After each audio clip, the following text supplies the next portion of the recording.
right, it's another lovely Tuesday morning, the 12th of November 2024. Karibu sana to Morning Cafe. Tuko hapa kama kawaida. What course?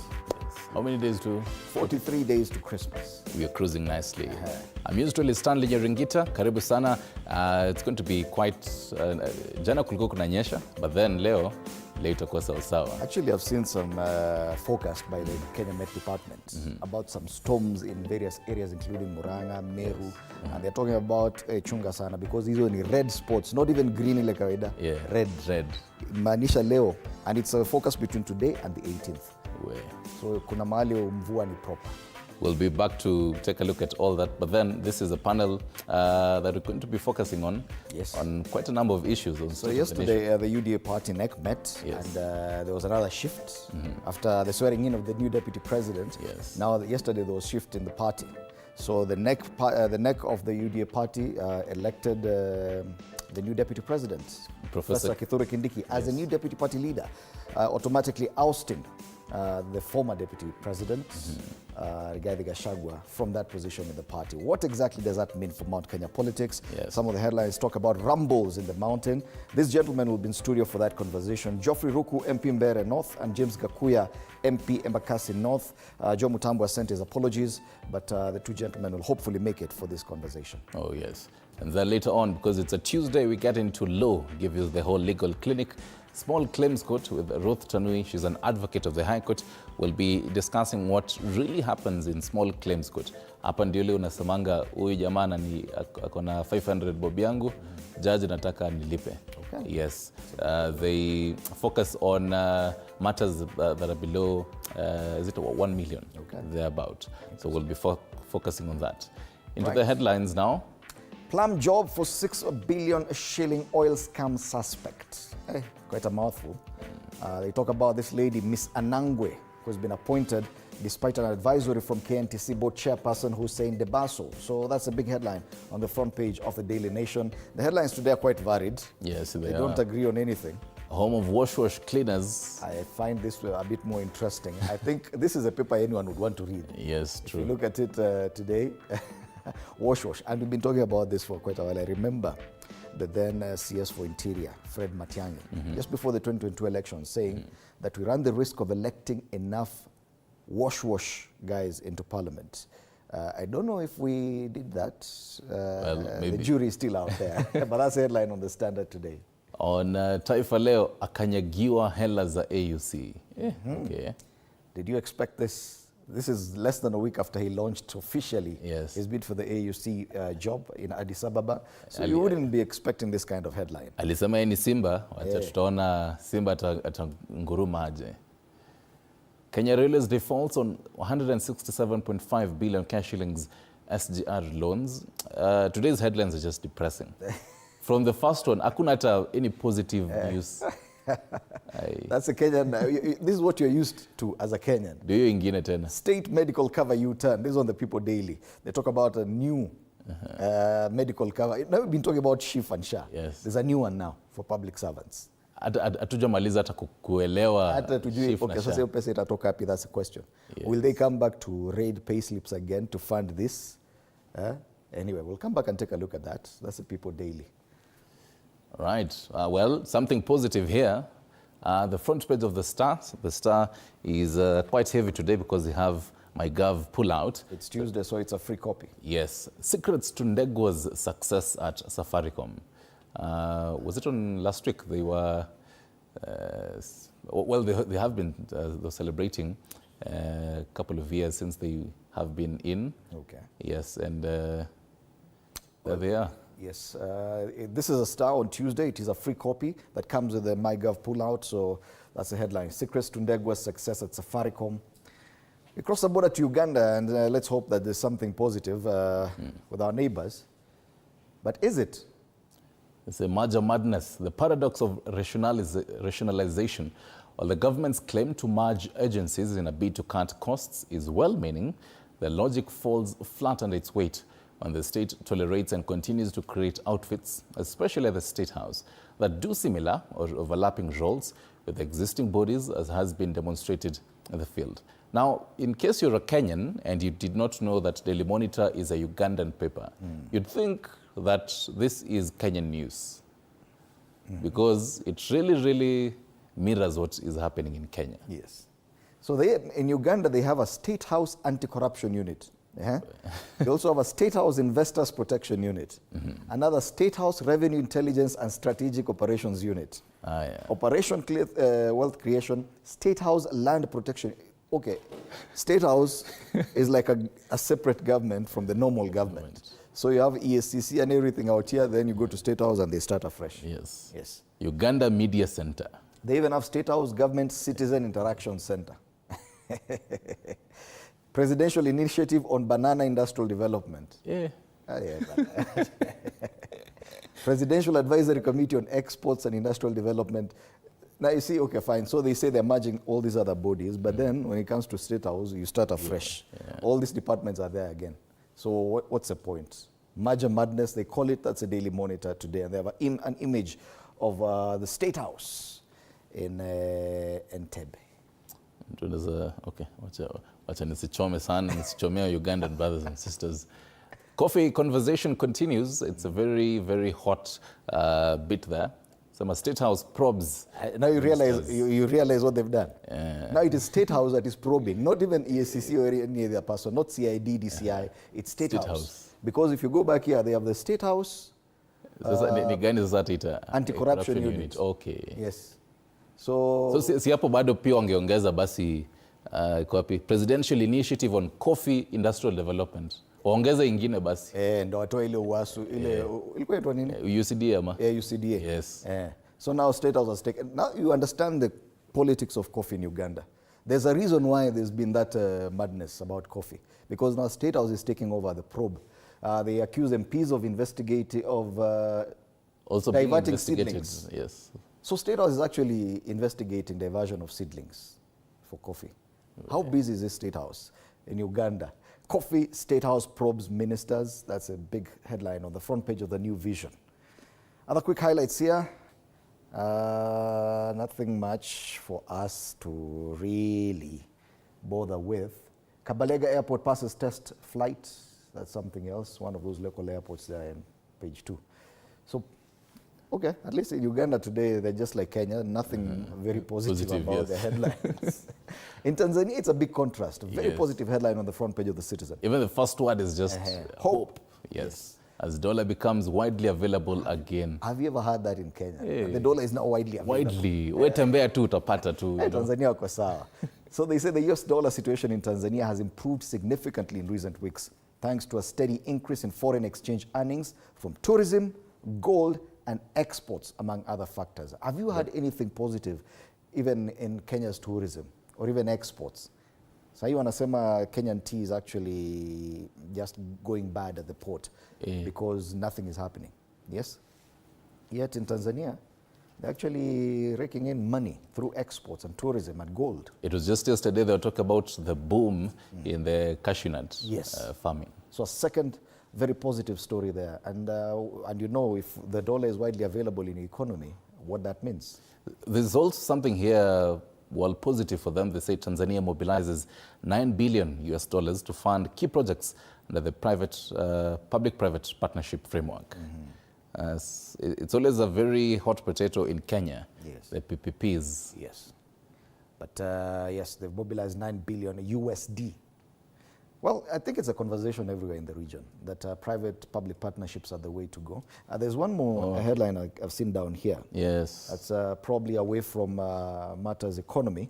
They're talking about menstrual hygiene, and women now turn to cattle urine amid water shortage.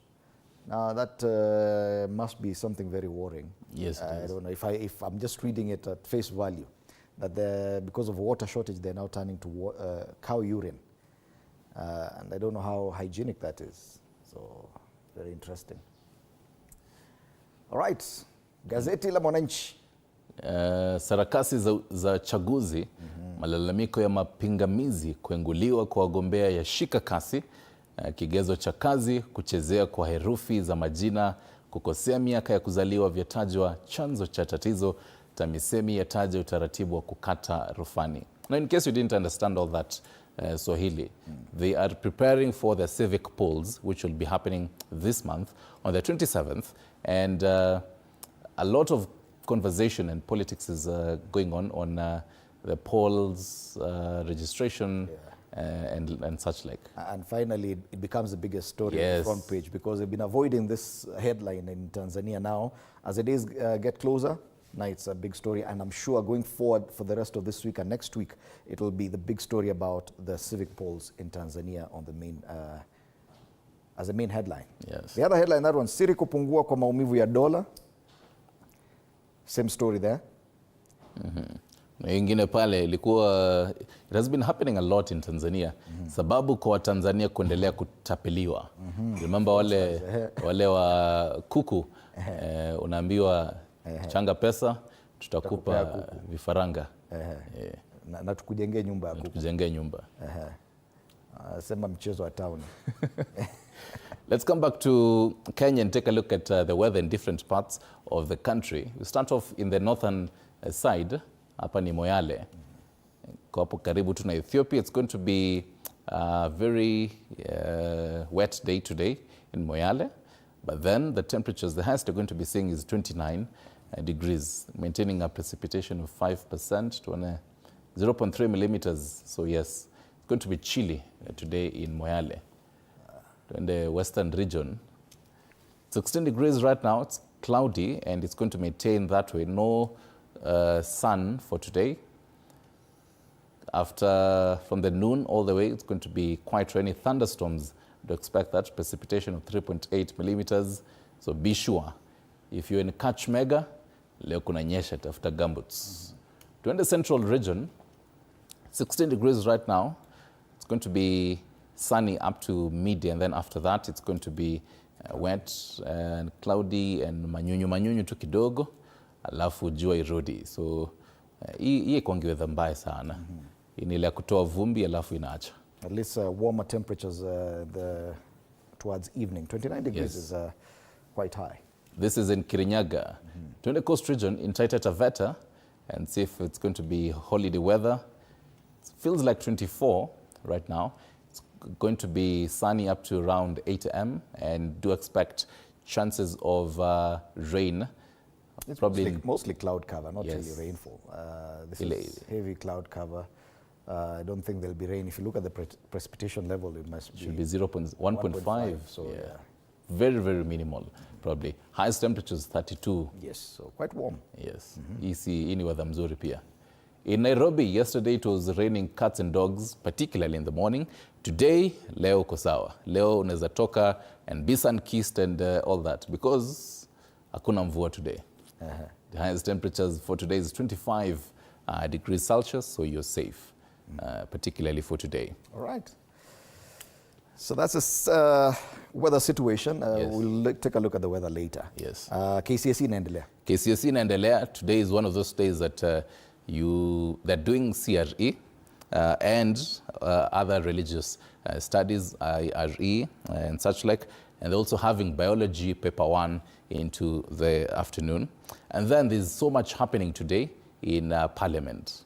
Just give you a list of them, about 5 very, very key events that we'll be having in our subsequent bulletins. So first off, the Mediation Committee on the Division of Revenue Amendment Bill is going to be meeting, and this is comprised of Senate members of Parliament as well as National Assembly members of Parliament.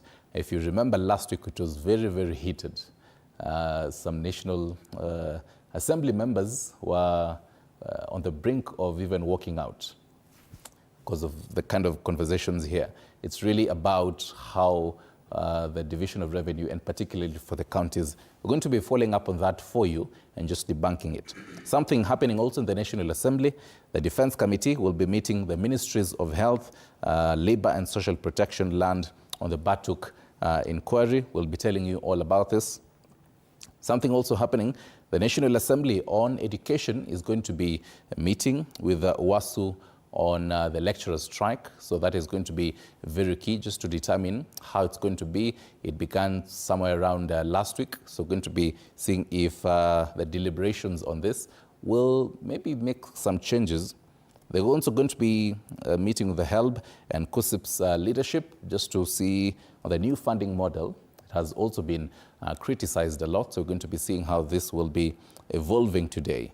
Into the Senate Committee on Defense will be meeting the Kenya National Commission on Human Rights to appraise this committee on the civilians who were lost, who probably were reported missing after the June 2024 protests that happened in different parts of the country. So this is also going to be key, just to see the numbers that KNCHR brings on board for the committee. Also, something else happening today, the Senate Committee on Delegated Legislation will be meeting, the Chief Registrar of Judiciary, the President of the Federation of Kenyan Employers, Kotu Secretary General, that is Francis Atwoli, as well as the President of the Law Society of Kenya. And the biggest agenda will be employment, just to deliberate on the employment and labor relations. So a lot of conversation will also be cropping up from this. That is just a nutshell of what to expect in our subsequent bulletins. Right now though, tuingie kwenye magazetini tukuambie what is happening.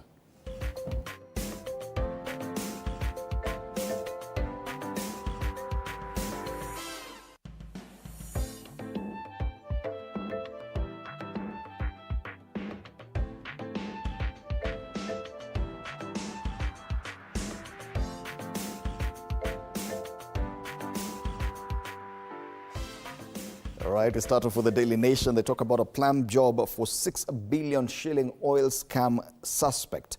So Trade Cabinet Secretary Salim Mvurya is on the spot for allegedly influencing the appointment of one Lucy Anangwe as the managing director of the Kenya National Trading Corporation, despite being adversely mentioned in the 6.5 billion shilling edible oil scandal. Stories on pages 2 and 3. So they say that Investments, Trade and Industry Cabinet CS Salim Mvurya, on the same day that KNTC Board Chairman Hussein Debaso wrote an advisory to the CS, Mr. Mvurya dispatched Trade PS Alfred Kombundo to KNTC premises to expedite Ms. Lucy Anangwe's appointment. So Anangwe's appointment comes despite the advisory from the KNTC Board Chairperson Hussein Debaso. Na hapo kuna jamaa amesmile sana anaitwa Salim Mvurya, the CS mwenye amefanya hii appointment. So kutaenda aje? Swali tu. That story is on pages 2 and 3 of this paper. Other quick highlights. New petition seeks to reverse secret Adani deals. This is in court.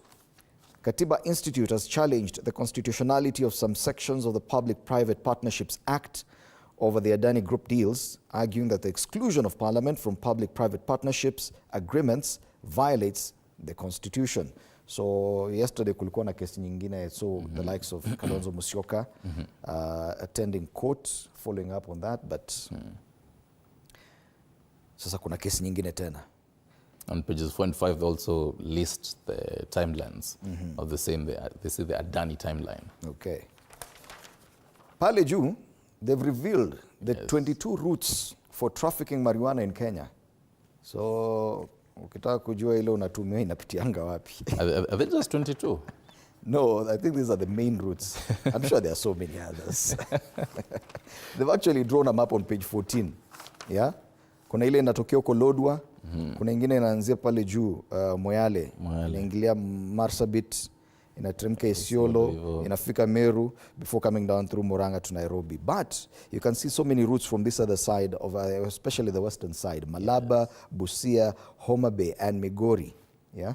Ile huko Tanzania zinaingia hivi, nasikianga inakuanga ile serious. Unasikianga? Nasikia mimi ni kusikia, nasikia alafu inakuja through Kisumu down to Nakuru, then eventually to Nairobi. Ikifika coast ni kuzunguka tu, because now huko ni consumption. Consumption, yes. So that map is there on page 14. The 22 routes for trafficking marijuana. And then a very sad story there. She walked out of home only to be found dead 30 days later. That's a story on page 10 of this paper. Drama as varsities give Don's notice walk back. That's on the back page of the Daily Nation. The management of public universities yesterday issued a notice of withdrawal of the contentious return to work formula they signed with lecturers before retracting it in less than 1 hour. So UASU maintains employers have failed to keep their end of the bargain and they will not resume work. So kama yuko university hakuna masomo inaendelea, lecturers wamesema hatukuji. Yes. COP29 begins, and I don't know why this has been very quiet, like COP28. Began yesterday. Yes. In a year marked by extreme weather events attributed to climate change, more than 30,000 delegates drawn from at least 200 countries are gathering in Baku, Azerbaijan, to discuss the pressing threat of climate crisis at the 29th Annual United Nations Climate Change Conference, COP29. Kenya is represented by, among others, the CS for Environment, Aiden Duale, and Foreign Affairs CS, who's now acting CS for Interior. Yes, and also the primary cabinet secretary. Is too busy. And they want him to be given the substantive role as CS for Interior. He's called one Musalia Mudavadi. Is in Azerbaijan as well. That's a Daily Nation today. Let's take a look at the Standard. Home of wash cleaners. They talk about dirty money. A government report points to a worrying trend where money launderers have found a safe haven. The rise in suspicious financial transactions over the past 2 years shows the multi-billion shilling illicit trade is not only thriving but putting the economy under pressure. And I think they juxtapose this conversation to the one that is below. Matters economy, the financial inside pages. Kenyan workers trust a lot but are hopeful. Are you hopeful? Are you stressed? How would you buy? I have a lot to. How much time do you have? Show you. Yes. Other conversations on matters siasa. On the right side, intrigues as Gachagua drops Ruto lawyer. Call it some decision time. A showdown looms in the corridors of justice after former deputy president dissociated himself from a lawyer representing him, and the president in a case filed to have both of them kicked out of office through a referendum. Where Pale juu, Kindiki's unity pledge to UDA after taking over, and going to be keen to see, and I think even when you're having the swearing-in ceremony, conversations that you're having with analysts is how he is going to be balancing his role as a national leader as also as a politician. Getting into this. Still in such business matters, the Central Bank of Kenya's wealthiest parastatal. Love to see which that is, because was it last week or the week before? We had a whole conversation of how some parastatals are really doing badly, according to a report by the Auditor General. So CBK is Kenya's wealthiest parastatal. Okay. Watu wakiwa wanafurahia sana maisha. Kuna nyingine hapa, ignorance is no defense in the law, but pretty costly, pale chini. They talk about in the Standard a story about how many Kenyans are simply behind bars because some of them can't even raise quick bail, like 5,000, 1,000 shillings, 10,000. Yet some people who've committed serious crime are out here working because they can afford it. Yes. Yes. Now some of them don't even know how to defend themselves. They don't even know that you can actually get bail. So a very unfortunate situation for quite a number of Kenyans who are not doing so well. Gazeti la Taifa Leo nasema akanyagiwa hela za AUC. Kikosi cha kampeni za Raila AUC cha lalama kunyimwa pesa za kuanza shughuli. Ufichuzi wa baini kuwa usafiri wa ndege pekee unahitaji angalau milioni 77 kwa ajili ya kumvumisha Raila kote barani Afrika. It's quite a costly undertaking that decided to do this campaigns for the AUC chairperson's post. But ni kama pesa inaingia, ama kama inaingia kuna wale wanapata hiyo pesa, sio wale wenyewe, sio hii kikosi yake, kikosi ya campaign. Kuna wengine wanafanya kazi.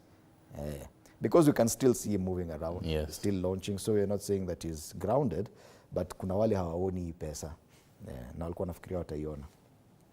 Kindiki apewa kiti cha Rigathi, chama cha UDA. What does that mean in terms of politics? Does it mean that Rigathi Gachagua has officially left UDA? What about his supporters? We'll be having one of them here. Benki yakiri kutoa mkopo kwa ardhi ya umma ile ya Jivanji.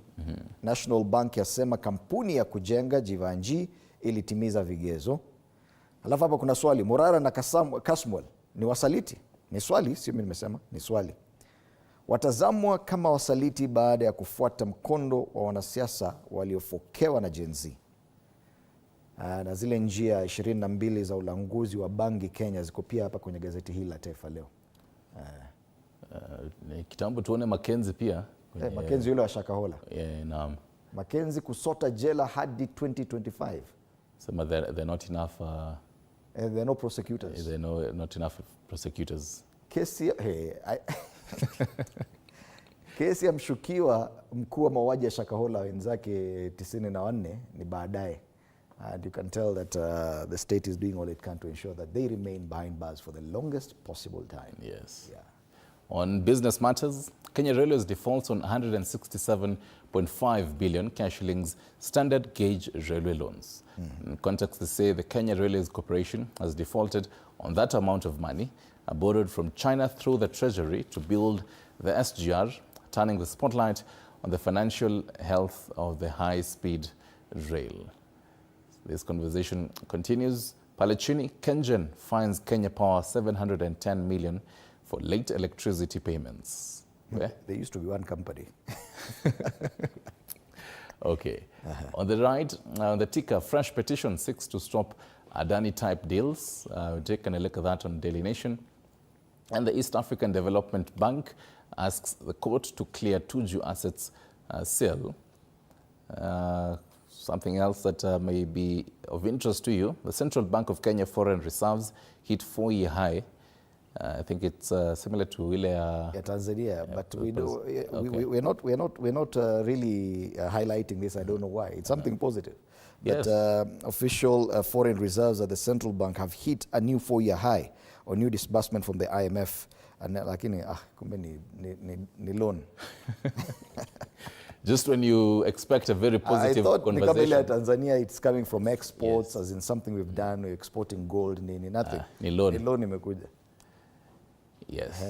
State medical cover U-turn. So they say new regulations indicate that proposed scheme for public servants would be operated by funds appropriated by the National Treasury and those paid as medical allowances. Now note that yes, there's still SHA and SHIF, but for public servants, there's another, it's like the same way you may have SHA and SHIF, but within your corporate organization, you have a different private medical insurance provider. Yes. So for public servants, that's what they're talking about. The only question is, who is going to fund this? Is it the taxpayers? Are public servants expected to be deducted more to fund this? And what would that mean? Remember, even them, they contribute the 2.75 for SHIF and SHA. Yes. So what would happen to that? CS Chirchiri knee-jerk reaction of a JKI extortion embarrassment. Kuna pale jamaa alikuja akasema from Egypt, akasema alikuwa harassed sana pale JKI. Anatolewa vitabu zinahesabiwa. Na amebeba tu vitabu za kusoma zinahesabiwa, anaambiwa alipe tax. Yes. So I think she went on Twitter and complained. Then now the CS is taking action. And speaking of airports and being high, how Kenyans have devised new ways of consuming weed. Oh yes. Leo bangi imejaa kwa magazeti. Yes, there's a lot of bang and marijuana. But could that be an indication of the state, our mental state as a country, that we found mahali ya kujifichia? So they talk about a lot of food laced with bang because people are now cooking marijuana in food. It's on page 3 of the People Daily. You can get that. And yes, grab yourself a copy of The Star. Today, secrets to Ndegwe's success at Safaricom. Peter Ndegwe is not just a CEO, he's a leader with a heart, a vision, who understands the pulse of the nation that he serves. So yes, smart people read The Star. This edition is not for sale, and it comes with a MyGov pullout. So for government tenders, job opportunities, and other opportunities in government. Grab yourself a copy there. Yes.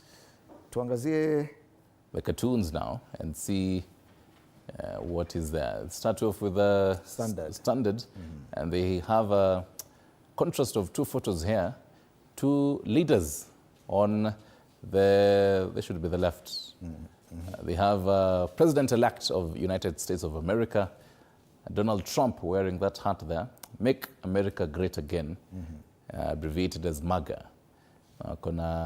Another Don there, President William Ruto in a red counter suit, was it maroon, with a cape written Hustler. Ameandika, what is the commentator saying? Nasema one of these 2 delivers. One of the 2 delivers. Now I don't know which one. The 2 of them are there. Kila mtu na kofia yake na kenye imeandikwa hapo. One of the two delivers. Who do you think it is that delivers? It's one of them. It's one of them. Yes. The other one doesn't. As a standard, the Daily Nation talk about the duplicity of what this government is doing across board. So they've used the mirror to show this duplicity and duplication of issues. So on one side of the mirror, you have the housing finance, which was already providing funding for housing. But then you just you check out the mirror and there's affordable housing on the other side. Same thing, jina tundo tofauti. NHIF on one side, SHIF on the other side. Even when it comes to the broad-based government, handshake. It was a handshake on the one side, broad-based on the other side. Wale mwisho jamaa amebeba hiyo kioo akaenda nayo so that you can't see the duplicity. So tuseme hizi zenye ziko hapa zinapakwa makeup zinakuwa hivyo. It's the same, it's more the same. If you look at the mirror, you see an exact image. So ni jina tu imegeuka. Sasa hapa mwisho ndio sijui kwa nini kwa jamaa ameamua kubeba kioo akaenda nayo. That's the Daily Nation. And finally on the People Daily. Not finally, we also have the Star. We also have the Star. Yeah, for People Daily, Star News Stick have this tree here that is without the leaves, and inside is the face of former Deputy President Rigathi Gachagua. The commentator says, will the forbidden tree ever come back to life? It's growing in a very arid area. And the question is right now, how much water is needed to for this tree to grow back? It's starved of all water and nutrients. Yes. Will it ever? It's a forbidden tree. Yes. Yes. Director unazotusaidia na katuni ya The Star has a similar conversation with, there you have it. Right. In supervision is Donald Trump and this gentleman pulling the small airplane. Kuna ndege pale ya kwenda Haiti. Na kuna pesa pale. Kuna pesa, yeye anabeba pesa na kuna ndege ya Haiti. Sasa kuna maswali mengi sana kuhusu hii. Because now with Trump there, will the money still be available? Yes. I think they're questioning the future of the mission to Haiti. Yes. There's someone overlooking behind those money bags. I don't know who that is. Remember yesterday, the Prime Minister of Haiti was fired by the ruling council. So there's a new Prime Minister. It's the same Prime Minister who's been talking to President William Ruto. So what exactly happens once Trump comes in and he has no time for Haiti or any other country that he describes in not very favorable terms? Yes. Itakuwa ngori. Itakuwa ngori. Yes. Itakuwa ngori. Mwisho wa story. Those are the conversations that we're going to be having on State of the Nation coming up in a few right now. Yes. James Gakuya, MP Embakasi North, and Geoffrey Ruku, MP Mbere North, will be in studio for that conversation, so do stand by for it. And later on, Matters Law. Yes, Matters Law, Small Claims Court. We touch on something that so many Kenyans are faced with. The kind of malalamisho tutakuwa nayo. Sijui jirani hajalipa pesa yangu. Huyu aliiba sijui kuku yangu nini. The Small Claims Court really focuses on that and will be helping you understand the whole process of filing a case in the Small Claims Court. Usiende mbali on that.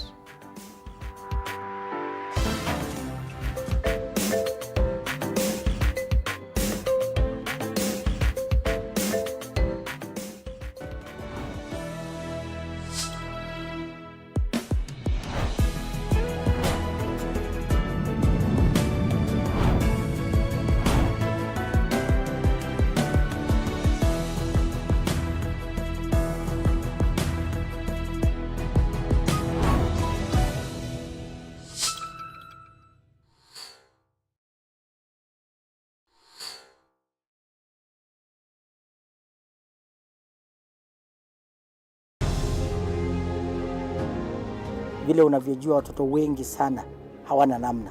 Mimi ningependelea watoto wasome. I'm here to stress on education. At the same time, let us actually do any kind of sport that we are doing. Sport speaks the best language to everybody. Tunataka tutafute talents. Zile raw talents kutoka kule nyumbani mashinani mahali tuko leo. Hizi mbio za Chepsaita, like all other sports, zinaleta watu pamoja. We want to use this event to uplift the lives of the community. Anafurahia hii mchezo sana. Hata sikaange naambianga watu tuende Chepsaita. Wanafunzi wakimbie ili wakuze talanta ya mbio ama kuhimiza tena elimu. This is the place to be. Hapa ndipo mahali wanastahili kuwa tarehe 7. Wale watoto walikimbia last year wamekimbia mpaka wamefuka mipaka zetu za Kenya.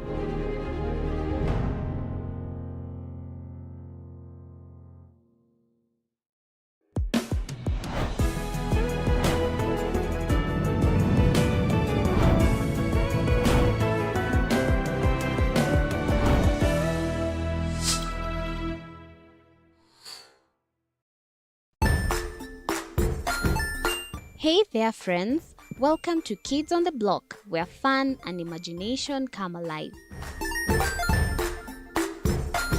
We dive into magical world filled with exciting adventures and awesome friends. What position were you in? I was number 2. What position were you? Number 1. He decided to cross the bridge by his house and look for food on the other side. We're going to do half cup of chocolate chips, and the other one, we're going to do half cup of the blueberries. So, grab your imagination hats and get ready to explore with us. Join us every Saturday at 9 a.m. for new friends, amazing stories, and tons of laughter.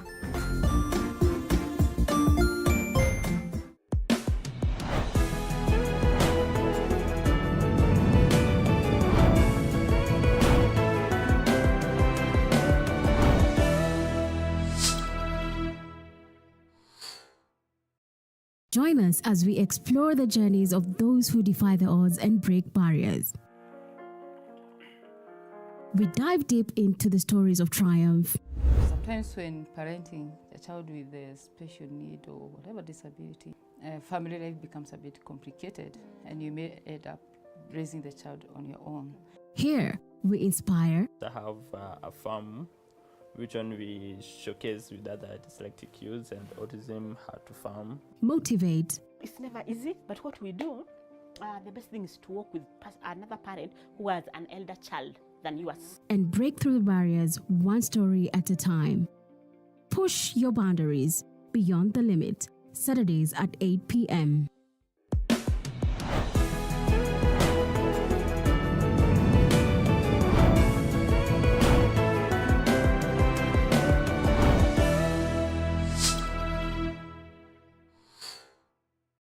The Grind, where business meets brilliance. It's not just about the ideas. I was working as a shampoo boy.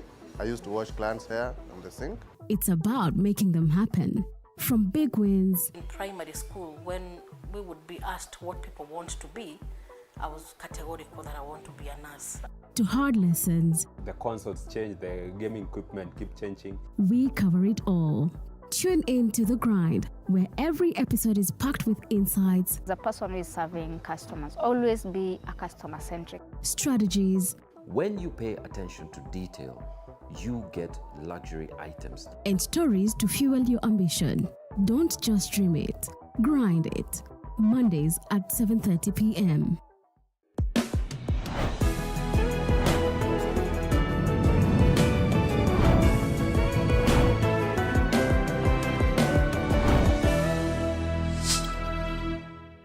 Welcome back. You're still watching Morning Cafe on Jiunge nasi tunapoangazia safari za viongozi bora. We're privileged to have this morning James Gakuya, MP Embakasi North. Karibu sana.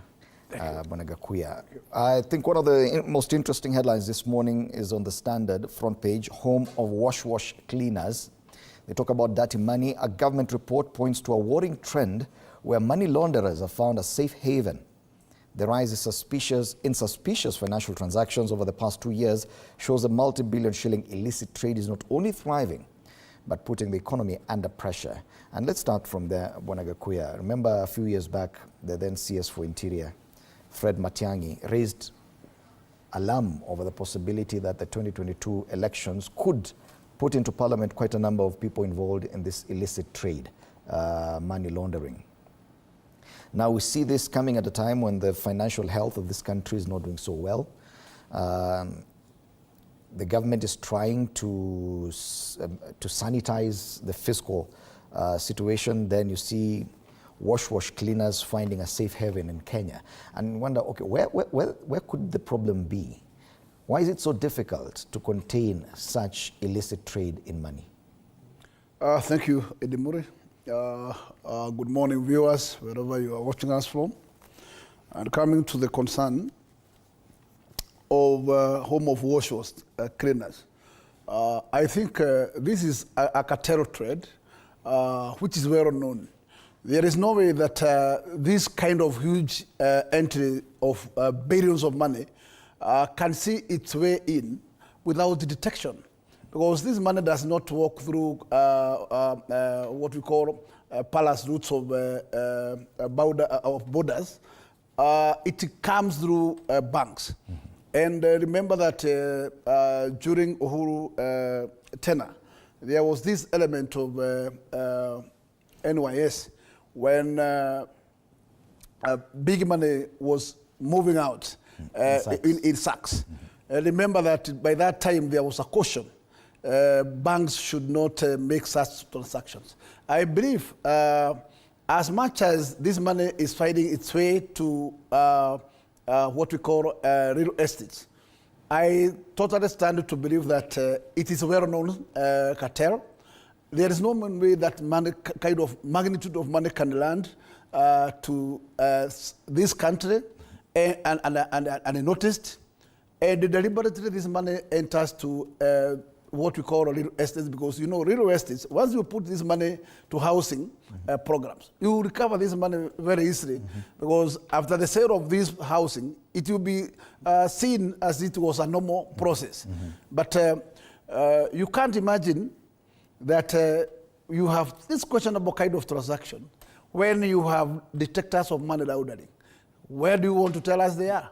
Yes, unless they are silenced and this is happening with the full knowledge of the government. Yet the economy is suffering because of this. It has changed the way trade is done. It's changed the way the economy, because the economy is not able to absorb all this money that easily. And one wonders, the government appears very keen to actually rectify some of the issues that appear to be going wrong. How would you do that on one hand, and on the other, allow this kind of illicit trade to continue? I would like to say that Treasury and CBK, because they stand to that particular goal of making sure that there is a clear control of money regulation. It cannot be abated to this level without their full detection. And measures should have been taken long time ago. There's no way that you can tell us now, for the last 2 years, this has been happening and detected. It tells you the beneficiaries are still here and they are within, they are not far. So there has been a clear collaboration between the big dealers of these huge amounts and the state. There's how can you tell us that actually with all agencies that we have not indeed this kind of laxity? The treasury is there. What is it doing? And at the time that they detected this kind of flow of money, which is questionable, what action have they taken? The CBK is there. It has not raised any alarm. They are all mute. Why are they mute when we have this kind of transactions which are totally questionable? Okay. Therefore, I would like to believe that it's a well-known cartel and allowed to prosper for a certain purpose that I cannot be able to state here. On page 4 now, it talks about the result of this kind of illicit wealth, which has now, they say, it has widened the rich and poor divide. So they say in a country where many are fighting just to survive, a few are living in a world of excess, driving luxury cars, and you may have seen many of them, buying mansions, and you may have seen this, and calling themselves business moguls, even though no one can quite explain the businesses they claim to run. It is a bitter contrast. Now, also, in Nairobi, the economy is growing, okay fine, the economy is growing at 5.6%, but for most it feels like a cruel joke. The cost of living is suffocating and companies have closed their doors. Yet in Nairobi, property prices have surged 6.6% higher, meaning that the people with this kind of money and using the deals they know to clean their money, have actually ensured that property prices have gone up because of availability and the way they use the real estate market for this money laundering, meaning that property prices are beyond the reach of so many hardworking, genuinely earning Kenyans. Let me say one thing. Let us go back to where we were during the tenure of Uhuru Muigai Kenyatta, when we have pirate money. Assume that pirate money collected dubiously from those criminal acts, and that money is brought to Nairobi. Start buying assets. You'll be thinking that this is normal money, but this is money laundered. And therefore, nobody is feeling any pain to buy even that 3 times the value of the asset. And this is closer to those who are genuine developers, because there is a level of value that you cannot be able to buy some asset depending on the competitor you are competing with. Today you have CBD.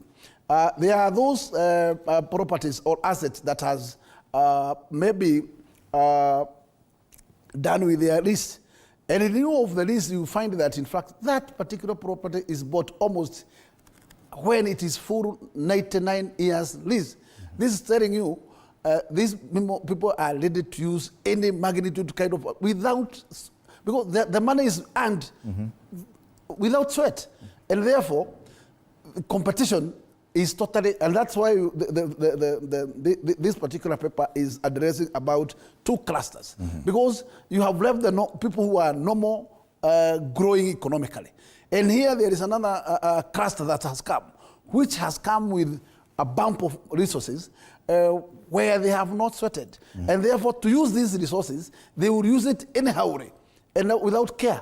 And that's why you find that Nairobi, it's very impossible for a civil servant or somebody else who have earned his profit on a normal way to buy himself an asset. And this is, to me, I would say, it is a wrong direction, because the properties will skyrocket and lock those genuine investors locally. Therefore, the government should do something on this, and it should not watch it happening without questioning. Yes. Because that is why anything that is underlined money laundering.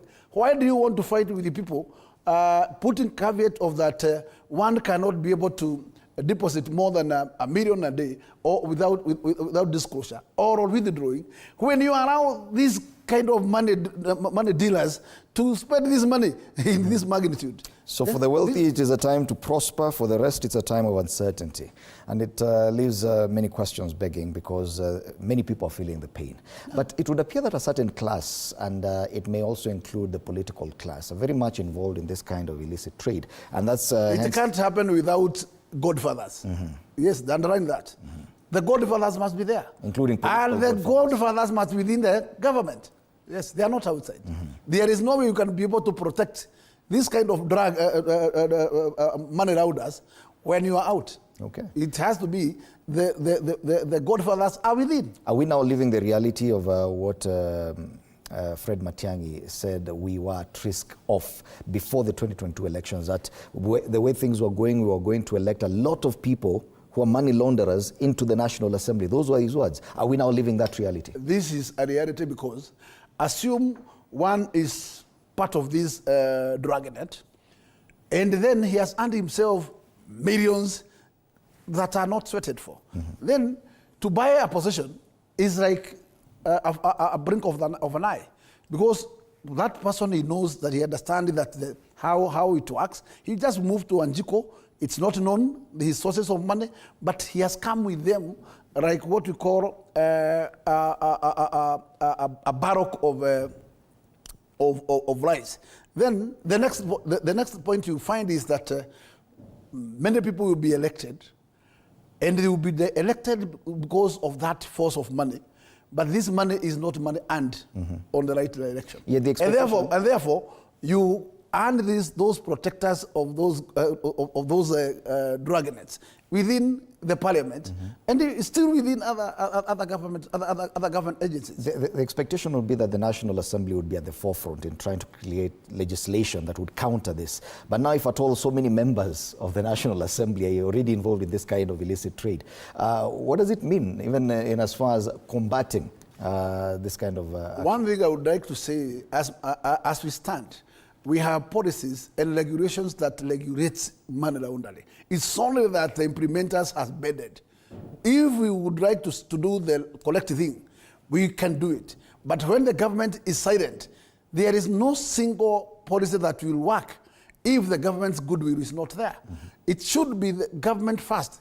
We must make sure that the implementation of these policies are done on the right way. But if we want to bed law so that it can suit a particular regime or a particular cartel, then the government will mute. I still believe that we don't require new policies to curb this, because we have policies that are clear and that are able to curb this kind of menace. It's only that we are muting to implement. So many Kenyans may be watching and looking at people who are flashing a lot of wealth, and it's unexplained, and they may say they're business moguls and doing very well, driving big cars, building big houses, yet their source of income is a bit questionable and may not be able to sustain it. But now, that aside, the kind of effect it has, and the Standard has quoted an economist, Dennis Kabara, who says money laundering has disproportionately affected the economy, driving up prices across all sectors. It has affected real estate, which is why houses are expensive. Yes. It has artificially distorted the value of the shilling. Including the pressure to the shilling. Yes, and compromised service delivery in government. So yes, you may be clapping for someone and saying they've made it in life, but what they're doing is simply affecting you directly. So, and this is a special report by a government agency. They say 80 real estate agencies were profiled, with 24 identified as high risk. This report also reviewed 47 casinos, with 24 marked as high risk. It's a report that paints a grim picture of Kenya as a hub for illicit financial flows, with over 1 billion shillings leaving the country in 2023, while 52 billion shillings entered the country. So most of this money is coming from outside. This tells you that, in fact, the example that I've given you is that pirate money, because that money comes from outside, but it's invested here. And before that money lands here, and such investment has taken place, what is the government doing? Because I am sure that the government has ways to vet anybody and vet every single money that's entering here, even in terms of investment. Because today, I would like to say that, in fact, Kenya currency, hips may be a big, but actually carrying money in form of dollar. You just carry a very small portion, but you are carrying a lot of money. But the question is, transactions of buying, it's not in black market. These transactions are done in banks. What is happening? We have money laundering preventers within banks. So we formalized the crime. We formalized the crime. It's being done. I can tell you for sure, every single money that enters to the bank, it has to pass a vetted route. And you must accompany that money with the source of the money. In this case, how does this money enter and see itself out to the investment ground without questions? Then it tells you something somewhere is not working, and there has to be probably orders from somewhere. And so what is the expected result of if at all this is allowed to continue for more years? Because according to this report, nothing much is being done. It would appear the crime has been allowed to proliferate. What will happen is that there will be totally two levels of clusters in terms of those genuine local investors and those baroons who has entered the money on a dubious way, because there's no comparison on competition. One, they will make sure that, in fact, the value of properties have hiked to a very big way when to lock out any other individual who is making wealth on a normal situation, and lock out many investors in this skill. In terms of real estate, the players in this particular field depends on buying land and selling. Then it tells you the competition will be too high, that this money, because they want to clear wash this money, they will buy anything at any cost and without any pain, and therefore rocking the genuine developers going forward. So if this maintenance is not going to be checked and a control is inserted, then tells you we'll be on a totally different state in terms of investment. And we are going to kill local investors on a big way. Yes. You mentioned a couple of times Uhuru Kenyatta, the previous president, and there was an attempt during his administration to even change the currency, because it was said that there was a lot of cash money that could not be accounted for. Do you think that those interventions helped in any way, or did they find ways of circumventing the same? What I would say is that finally the former president did it, because at some stage there was a change. There was a change of currency to new, and that particular window probably wanted to achieve, to lock out people who has this money in their homes on a big way.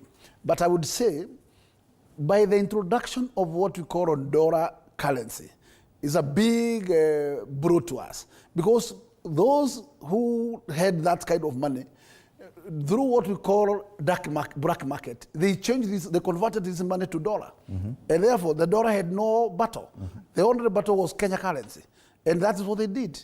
Therefore, the intended achievement, it was never achieved. Okay. Yeah. So what kind of interventions would actually assist in this? Because that one, someone might have thought, okay, fine, this is brilliant. It will help. But if it did not work, what could work?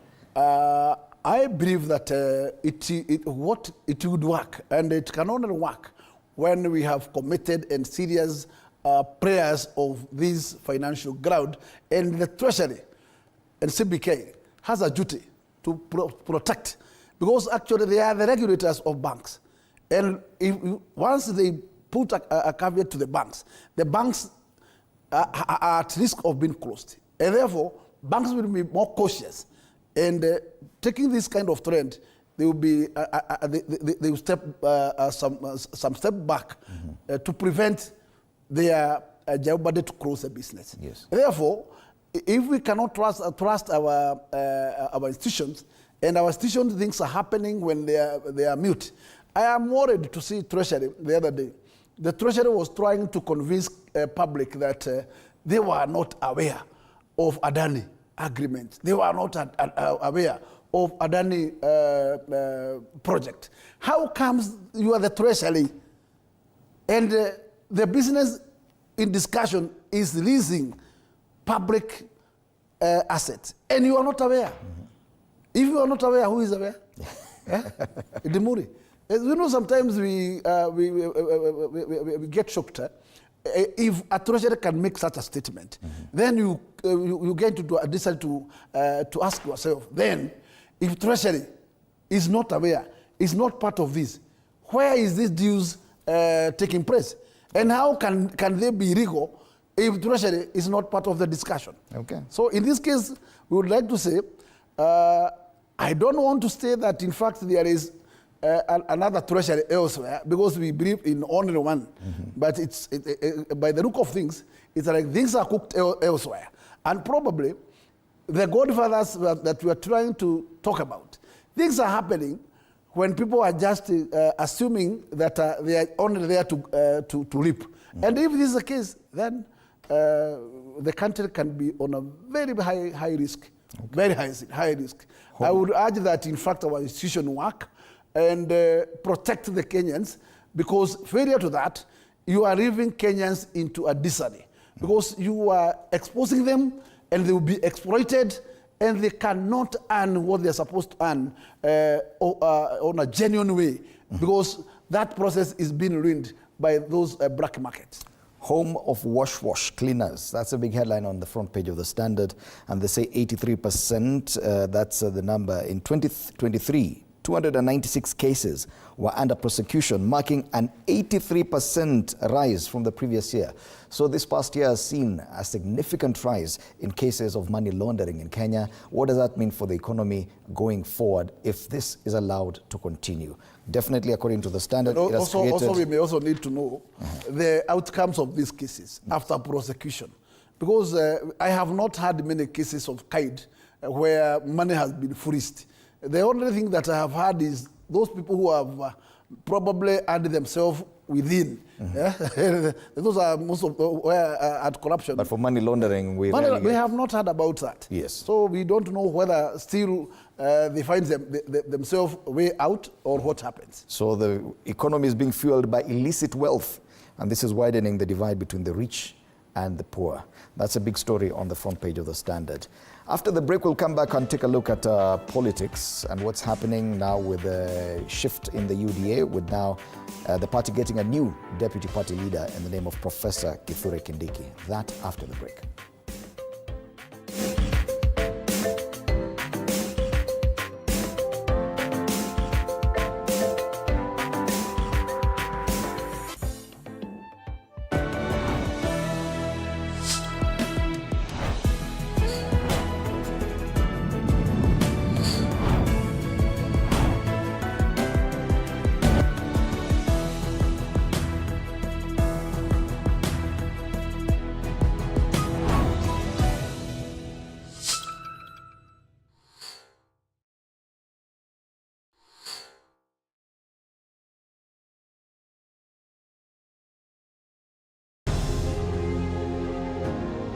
Vile unavyojua watoto wengi sana hawana namna. Mimi ningependelea watoto wasome.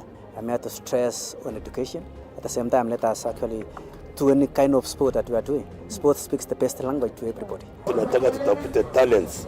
Zile raw talents kutoka kule nyumbani mashinani mahali tuko leo. Hizi mbio za Chepsaita, like all other sports, zinaleta watu pamoja. We want to use this event to uplift the lives of the community. Anafurahia hii mchezo sana. Hata sikaange na ambianga watu tuende Chepsaita. Wanafunzi wakimbie ili wakuze talanta ya mbio ama kuhimiza tena elimu. This is the place to be. Hapa ndipo mahali wanastahili kuwa tarehe 7. Wale watoto walikimbia last year, wamekimbia mpaka wamefuka mipaka zetu za Kenya.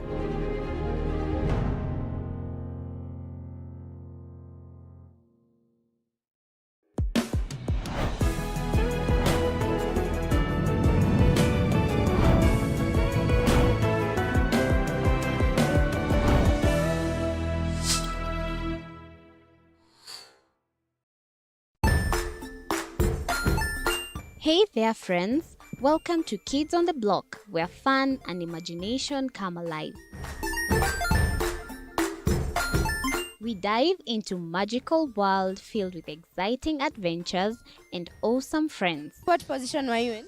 I was number 2. What position were you? Number 1. He decided to cross the bridge by his house and look for food on the other side. We're going to do half cup of chocolate chips, and the other one, we're going to do half cup of the blueberries. So, grab your imagination hats and get ready to explore with us. Join us every Saturday at 9 a.m. for new friends, amazing stories, and tons of laughter.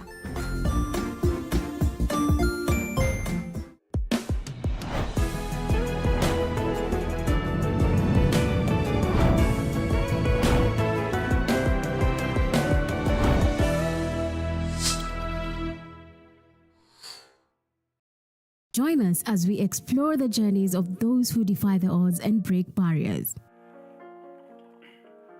We dive deep into the stories of triumph. Sometimes when parenting a child with a special need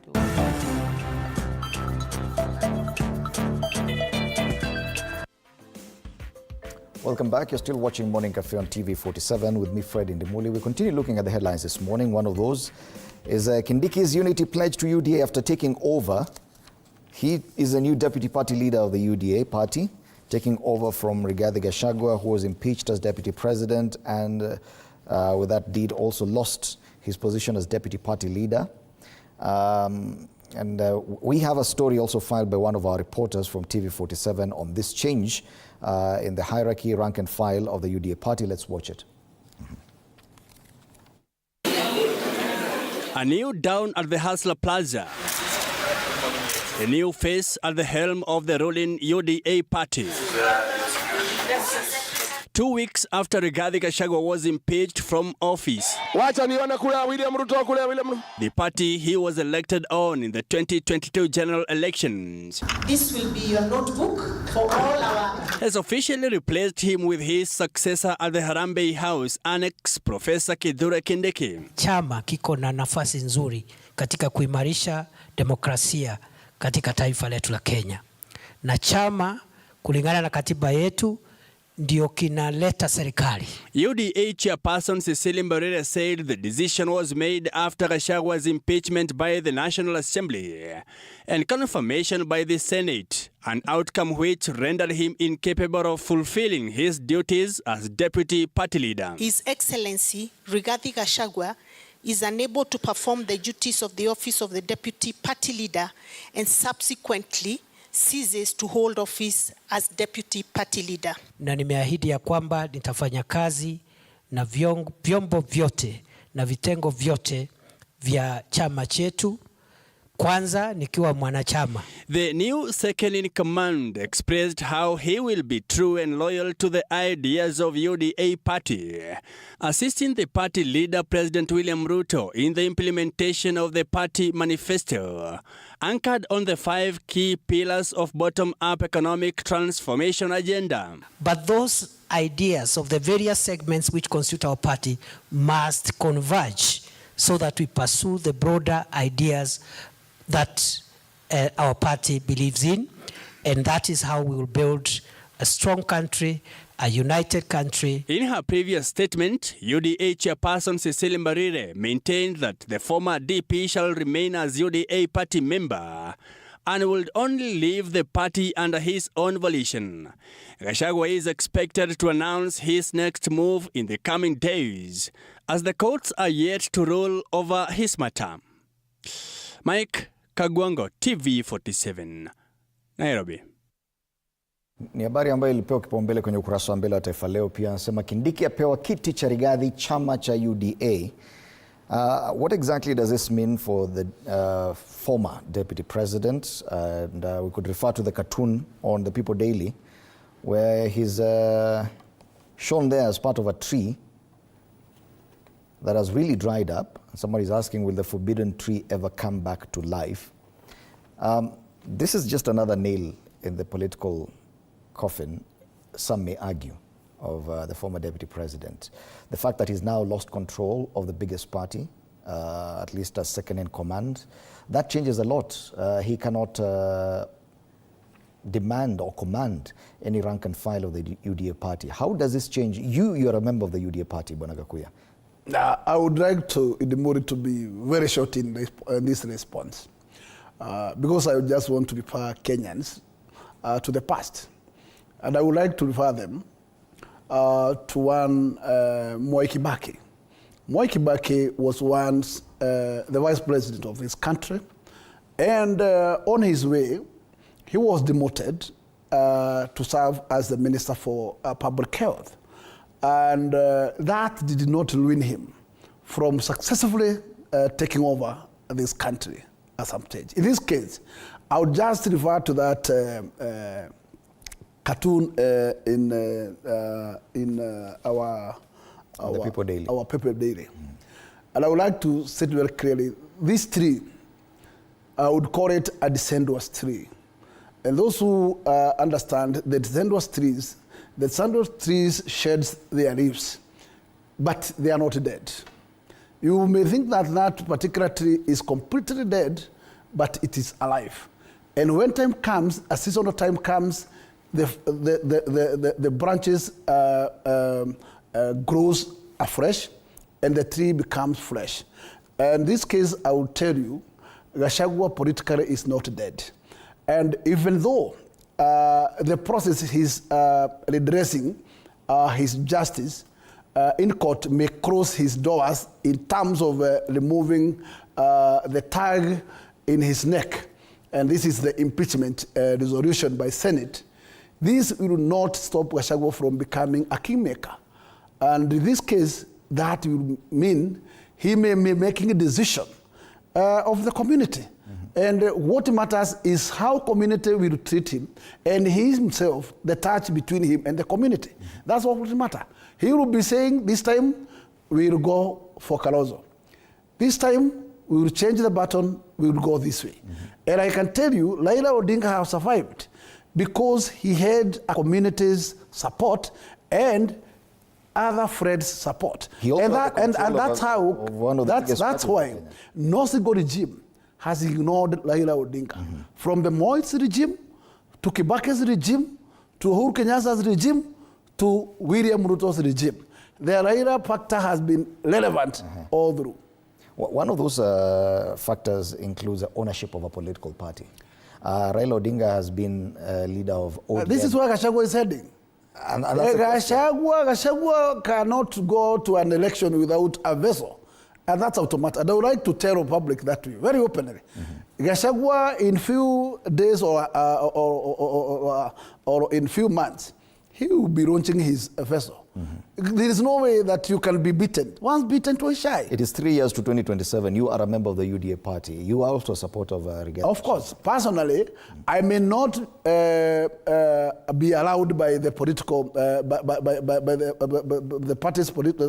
party's act to jump from a party to another. I must belong to a party at one time. But that will not stop Gachagua from flourishing and launching his party. At a time, if we think that in fact, because even today, and as much as I'm a good friend of William Ruto, I still have heavily believe that we made a mistake as a community. Yes, we could have negotiated the way URP and TNA negotiated. And that was the best marriage. And I can tell you for sure, balkanized and put in one basket is not healthy at all. And this has proven. And therefore, I cannot stand to advise such a direction. If community want to negotiate, have your bus, have your vessel, prepare yourself, negotiate. And this should be the way. That's why Raila is relevant all through. Yet you supported also when the UDA party was looking to build itself into one monolithic party, the same way as the Communist Party. They're borrowing a lot from China. And even SG Malala, when he was still SG of the party, traveled all the way to China because the intention was to build a very huge monolithic party as the UDA. Are you saying you did not fully agree with that kind of direction? May I will tell you one thing. We ran through mistakes. Politically, Uhuru Muigai Kenyatta and William Ruto made sure that actually they are going to want to form one strong, formidable party, which was Jubilee. And they did it. And they made obsolete many other smaller parties. But what happened at the end? Later, William Ruto was forced to register a new, fresh party to enable him to contest. Otherwise, his doors were totally closed. He could not be able to have a candidature out of Jubilee Party. And that tells you how dangerous it is. If you are a threat to that party, then you are at a very serious risk. And the best is to make sure, if you know you are a formidable leader, find your way, find your bus, find your vessel, find a vessel to negotiate. And let me tell you, to the magnitude of votes of Brock of Mount Kenya, to me, that's not a small start. That's a big start. Yet most of the MPs are still members of the UDA party, 3 years to elections. And the deputy party leader of UDA now is still coming from that Mount Kenya region. How will that change the numbers there? I will tell you, this will not stop Gachagua from making his dream and his vision. And as much as we sit here, the marriage is dead. And Gachagua must look alternative measure. And the alternative measure is nothing short of that. Because there, in this case, we are talking about a party that you have built from the scratch, UDA. And you have been thrown out, and now you are under the bus. After you reservice, what do you think you will do? First and foremost, as a kingmaker, you just bring your block together. It does not matter whether Kindiki comes from Mount Kenya. Kindiki will find his support, but Gachagua must make sure that he protects his block.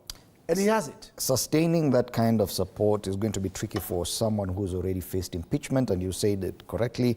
He has that hanging over his head. He is no longer deputy president. Most of the members who support him, like yourself, you're still a member of the UDA party. You're restricted by the Political Parties Act from jumping ship. So how does he sustain this movement? He is not vying himself because of the impeachment. He is not a deputy president, so he doesn't have the government muscle. And his members, even those who support him, are still members of UDA party. I would just tell you very simple arithmetic in terms of politics that Gachagua does not require resources from the political class. Gachagua has many friends. In this case, I would say we have serious businessmen and women from that region who can be able to sustain Gachagua to the end. And this way, don't expect that Gachagua will be selling his goat to sustain his party. But this party will get a lot of backing and support from the peoples of goodwill. And I can tell you, wait this and see. So I can assure you, at the date that Gachagua will say this is the vessel we are going to, UDA, people will be leaving from UDA to that vessel like lightning. And wait to see.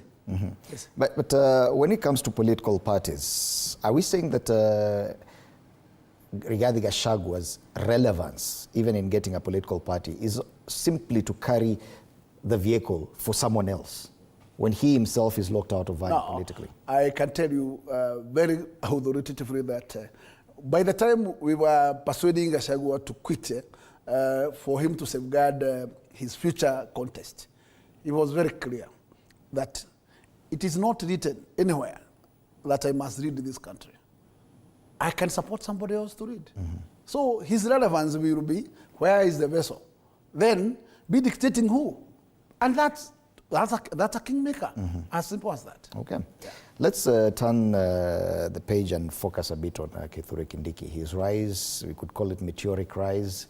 He's now deputy president, he's now deputy party leader of the biggest party, both in parliament and in Kenya currently. And going forward, if everything works, they could form a very big monolithic party, UDA, and absorb, just like Jubilee did, all these other smaller parties. That in itself will have elevated him to a level that probably would supersede the former deputy president. Do you think that changes the metrics in Mount Kenya region? One, I don't want to disclose some political hitches, but I would want to take you to the outcome of AU in February. If the AU results will not be in favor of Raila Odinga, then you are going to find a very difficult situation in terms of political realignment.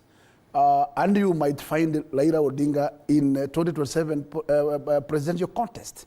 Therefore, I would like to say on the onset that 2027 politics, as of today, nobody can be able to say exactly what it will align itself. Without Raila, I can tell you, UDA will like a shell. Yes. And I am not finding a situation where Raila is going to agree for the first time to merge completely with the UDA. He can be there as what we call an alliance, but the ODM party will never be an obsolete. Okay. This is Raila. And therefore, to create such a party that you are intending to tell me, it will be very difficult. For Kindiki to convince the whole Mount Kenya region to rally behind UDA, I am telling you, in 2027, and wait to see.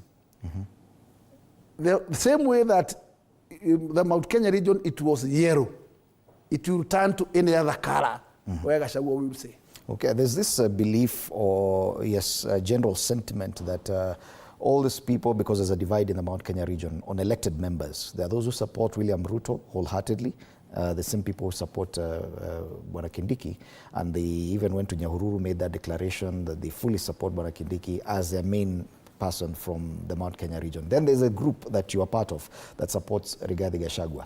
Are you saying that this group that supports Kindiki and the president does not have enough political clout in the region?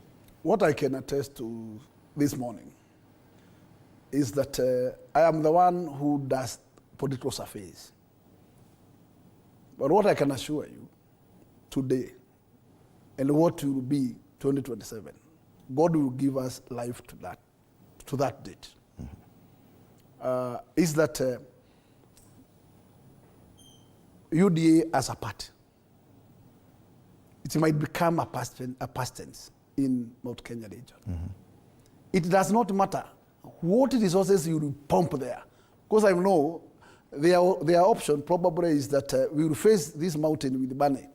But I can tell you, these are the people who knows how to rip out the ivories and bury the elephant.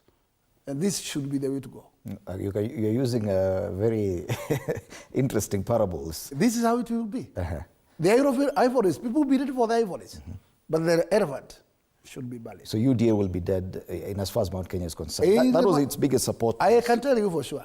And the only thing that will make UDA survive is Raila Odinga, nobody else. Yet Raila Odinga is not a member of the UDA party. He will not, because that alliance will keep them alive.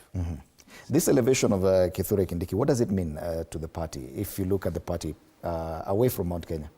Let me say, there is nothing much that Kindiki can do to change the narrative. Because who carries the baton is head of state.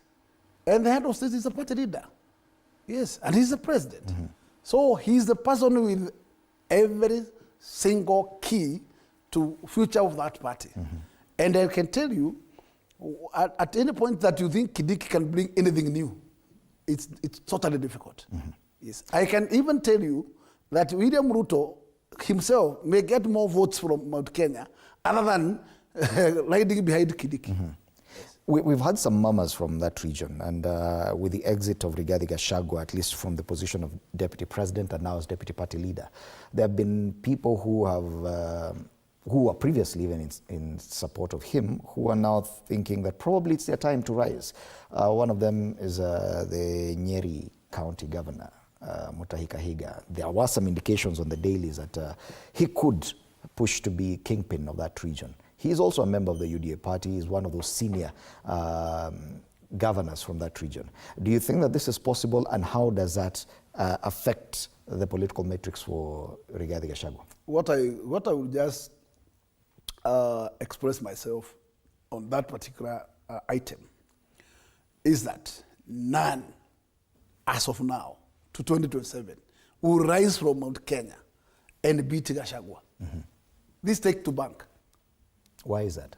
That decision is a decision casted, and people have muted. You only see them in action at that D-Day of 2027 bridge. That's the only way you realize who are these people. Today, you will not listen. And let me tell you, the president and Kindiki will enjoy their housing welcome in Mount Kenya. But at the time of need, when they will need those people, you will not find them. Well, the president has steered clear of Mount Kenya. He's not even stepped there since the impeachment. We've seen him go anywhere else. This past weekend, he was in Kakamega. We've seen him in Nyanza and every other place at the coast, but we're not seeing him in Mount Kenya region.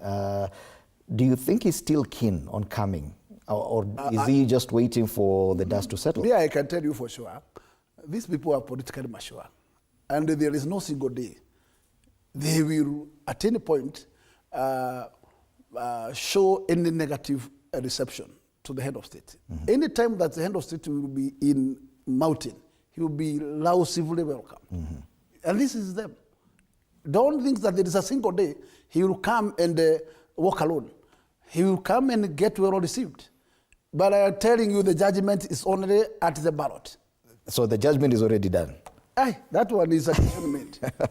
It's casted. All right. There's a story filed with this angle, Unsettling the Mountain Regardless, filed by one of our reporters. Let's watch this story as we continue this conversation. A senior citizen who came to see me, I will not say her name, she told me, looking at our people, they can even sell their mother if the price is right. It is the voice of impeached Deputy President Rigathi Gachagua addressing residents of Mount Kenya region, promising to issue the region a political direction by January 2025. a man who for the better part of 2024 has been fighting for his own political survival. Despite his ouster from office, which has occasioned a growing sharp division among legislators from Mount Kenya region and from the differing divide, they agree on one thing. People are feeling let down. People are feeling betrayed. People are feeling that this is not what they bargained for. There are simmering issues affecting the region at the moment, and I think we have 3 years to the general election. Geoffrey Roko, Member of Parliament from Mbeere North, a close ally to Deputy President Kithure Kindiki, dismisses Gachagua's equation into the Mount Kenya region, referring to Gachagua as a man whose political star has been overtaken by events. You may sit here saying that regarding Gachagua will say something which is serious, earth-shaking. But at the end of the day, it can just be a cat which is meowing. Rigi will have a great say, whether he's running or not.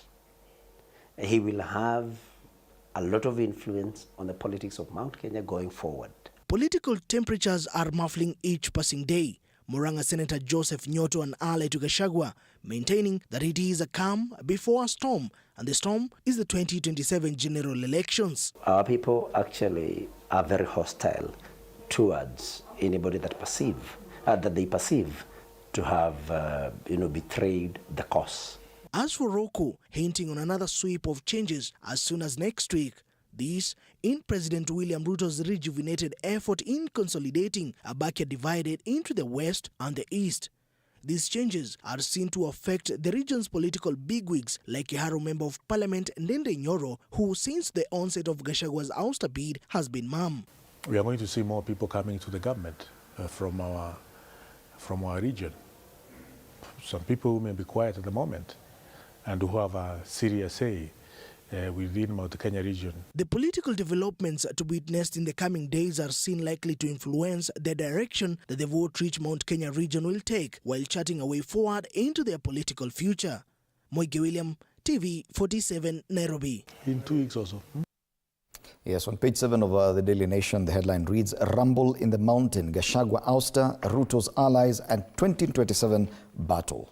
So, as the Mount Kenya region continues to be the epicenter of explosive politics, with its de facto leader Rigathi Gachagua toppled as DP, focus has shifted to the game plan for the 2027 general election. Now, the region is split between President William Ruto's loyalists, mainly MPs, and critics of the head of state, who are leveraging Gachagua's ouster and voter dissatisfaction with recent actions by the Kenya Kwanza administration. So there's a split, and the numbers do not support your side currently. I'm talking about the elected leaders of the region. Majority of members of parliament and senators are with the president. Quite a smaller number of you are with this movement with Rigathi Gachagua. Why is that, if at all the general sentiment on the ground is that they are moving towards Rigathi Gachagua? I have just stated very clear in the morning how the position on the ground is. And I would like to tell you in the public that no matter whether the numbers are with the state from the Mount Kenya region, these numbers will only work between now and 2027. And you completely see a different situation after 2027 election. I am sure a lot of effort will be made to salvage the situations of these members to get re-elected. It will be difficult, and I'm telling you. And let me tell you, any member who is totally against Gachagua and who did the impeachment from Mount Kenya and voted against pro-Gachagua motion, I'm telling you, he will be in contact with the people. Because I have told these people are very mature. They will be having no battle with them.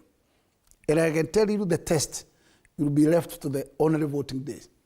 That is when everything, because I can tell you, these people will come to defend their position in the UDU party.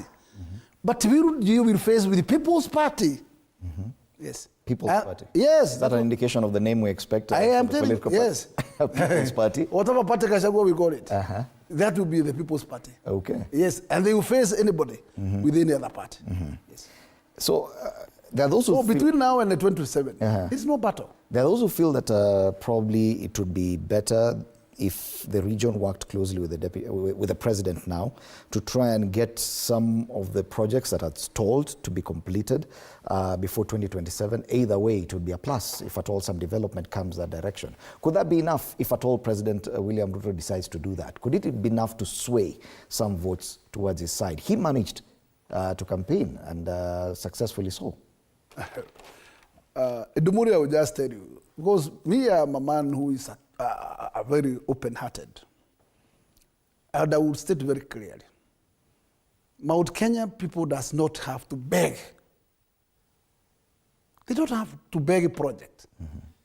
Because actually, if one respects their verdict, he need to do the needful. Give back. Yes, we give you an opportunity. What are we getting in exchange? It is development. Then there is no way you can starve development in Mount Kenya and tell us you are giving us as if we are beggar. We qualify to those development like any other part of this country. And moreover, their concern is that at any given time, if you will be able to give projects in what we call Nyanza region, then tell me why those projects cannot see the light of the day in Mount Kenya. Okay. Should they tow? Should they kneel? Should they beg so that they are given? I can tell you for sure, the option is for the head of state. Okay. Yes, yes, you may decide to give them or not. But I can tell you, it is their constitutional right. Yes. In the short term, and this is one thing that Rigathi Gachagua was really accused of, is the issue of shareholding, especially when it came to positions in government, in cabinet, in the list of principal secretaries, etc. We are seeing a general clamor now to fill the vacancies in government, including with the exit of Rigathi Gachagua, the position of Interior CS, positions of PSs. Do you think even that parliamentary positions? Yes, including parliamentary positions. Do you think that most reshuffle will be done? But I can tell you that is totally political witch hunt. Are you saying that currently you are least interested in those positions, either in cabinet or PSs or even in parliamentary leadership? No, what I can tell you, the head of state, by his honor of what the mountain did to him, he gave them what was theirs. I don't think that their disagreement with Gachagua will cost their portion. And this I would say, even though this position is a position that the president has a prerogative to decide where to go, before he decides for the position to go elsewhere, there was the reason why he gave this particular position to Mountain. And I don't think that at this point there is any reason for him not to give them back. But if... Are you talking about the position of CS Interior? Of course. But in case he may feel that he may give out that position elsewhere, where he can be able to be assured of more political value, then he has every right to do so. But then remember, we will be counting -1.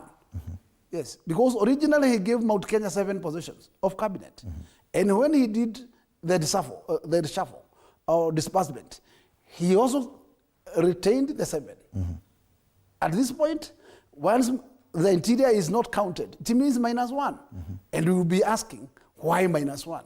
Yes. You mentioned about parliamentary leadership. Which positions do you feel are under threat currently and why? In fact, you know, I would say that the head of state himself might be having this interest. But I am sure that politicians are putting a lot of pressure to him.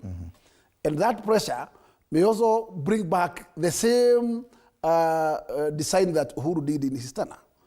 And therefore, the most likely you may arrive to see is the whipping of chairmen, the whipping members from those strong committees.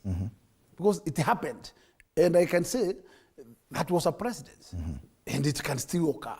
So if it's only the head of state who can safeguard the situation. But if he concedes to the demands, then that's the route to go. Are there people demanding for certain seats to be, or for certain individuals to be? Like now, I have heard yesterday that member for Mbele pushing and putting a lot of pressure to the majority leader that the position of chairman must be substituted. Chairman of? And beginning with the chairman of budget. Because he was talking about issues of poor budgeting. And my question was, how could it be a poor budgeting? And my good friend Loco is a member of parliament who participates during the whole process, even during the appropriation stages of the house. Then you cannot start to blame a chair, because a chair is only chairs, but actually it's a committee which makes decision and resolution. That committee is not one party owned. It's a committee which is constituted from all ends. There is what we call independent candidates, there are UDA candidates, and there is also UDA and mixture of those other parties. And therefore, it cannot be a point of finger to the chair, because if decisions were made, that decisions are owned by the committee. And any committee decision which comes to the floor of the House, and that resolution passed by the House, then it is being owned by the House.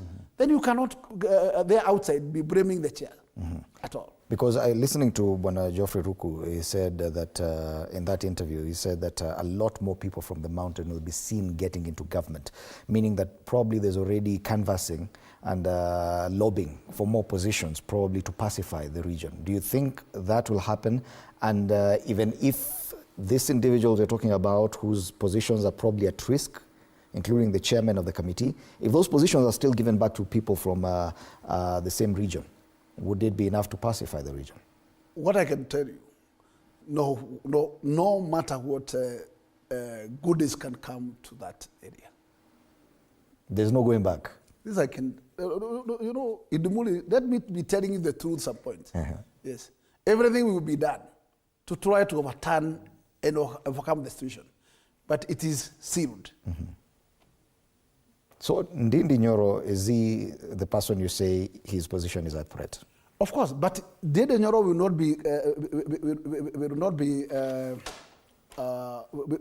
not be chopped alone.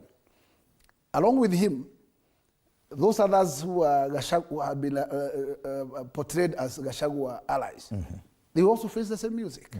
There's no way you can sacrifice one chair.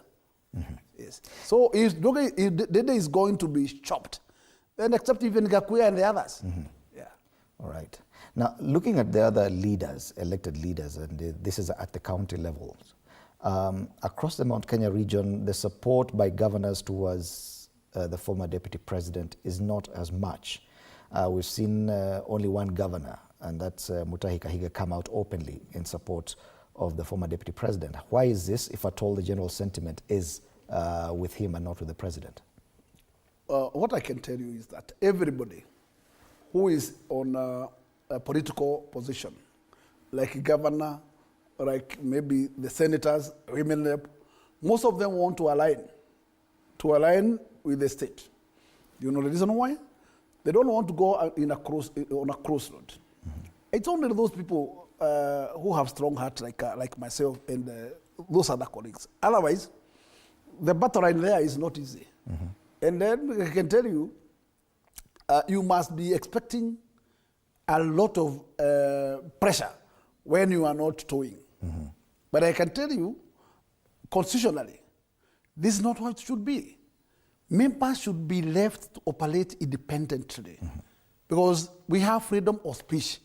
Then you have to be freedom to speak whatever you are. Are you saying that some of these people probably secretly support the former deputy president? It's only that actually they do not want to be seen with him, because then your act starts from that point.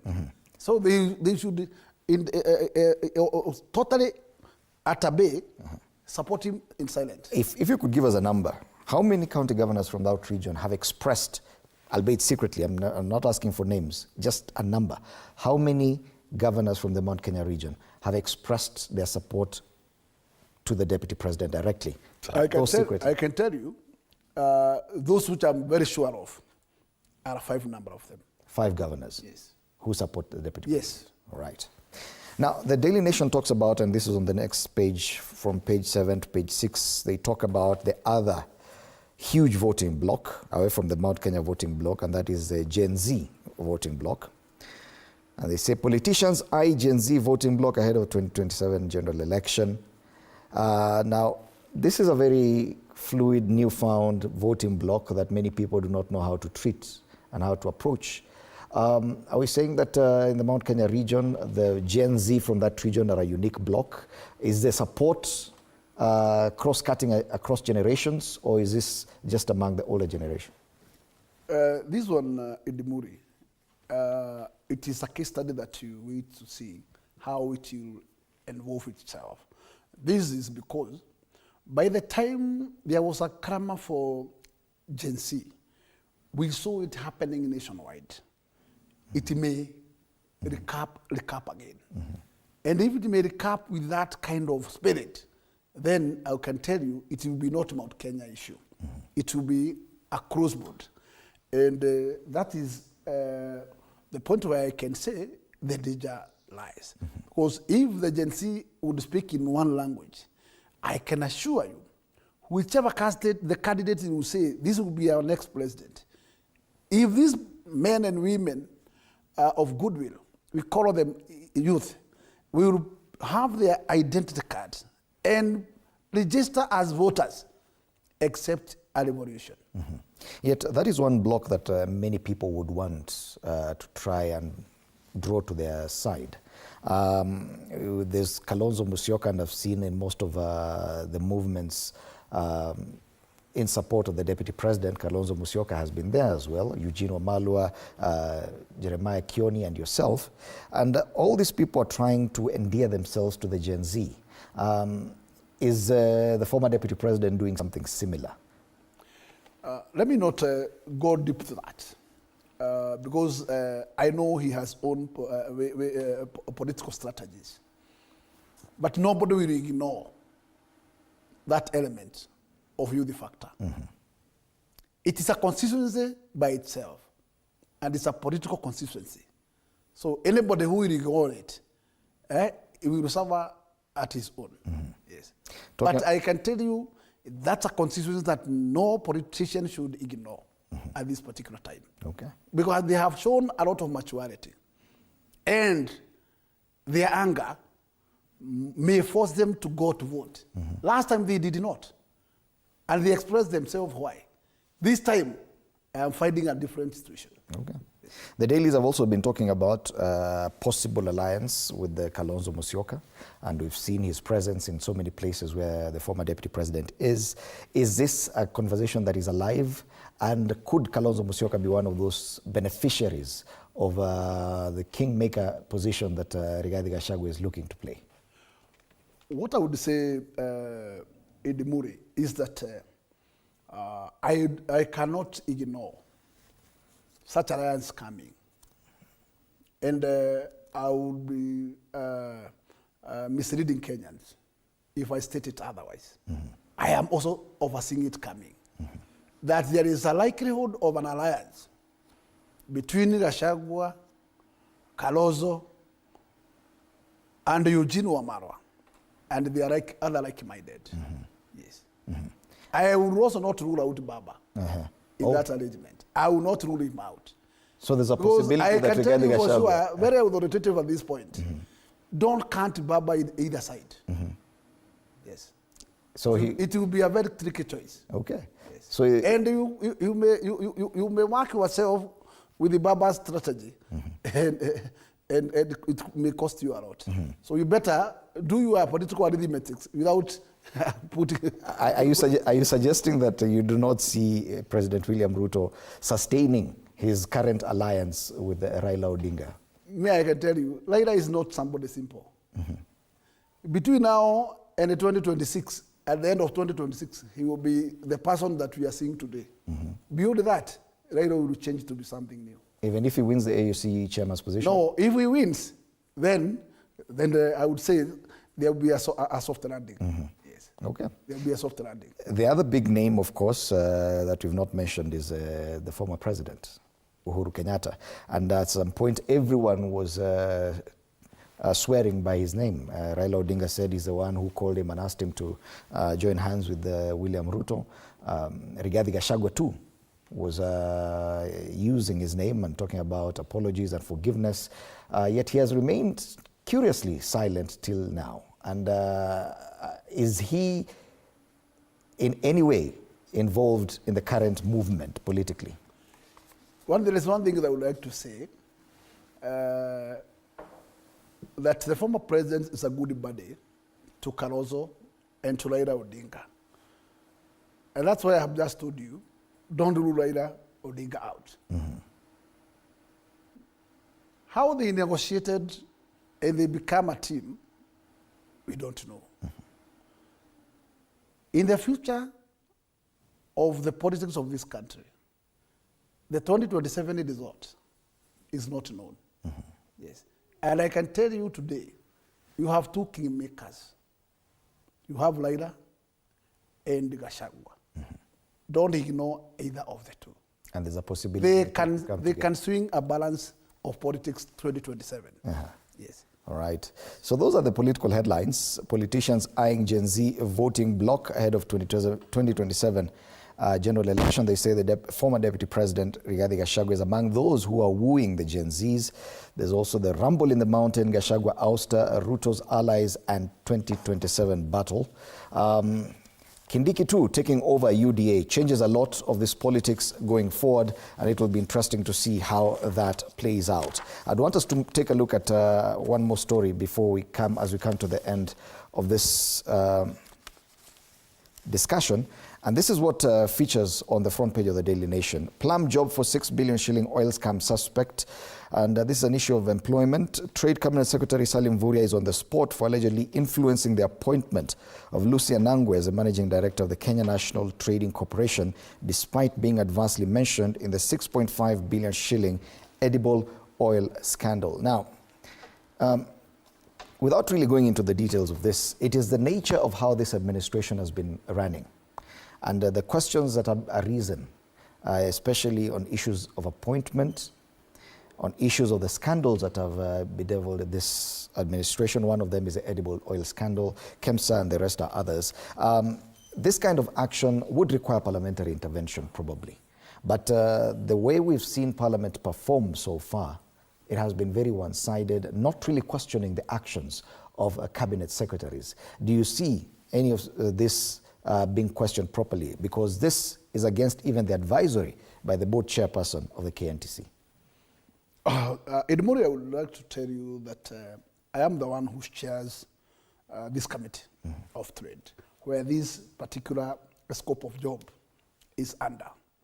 And as a committee, since we have now seen there was an advisory by the board, as a committee, we would like to invite both the boards and the ministry, and we listen, and we get to know how can a CS force somebody to become an MD without the powers of the board, because it is board that has powers to appoint.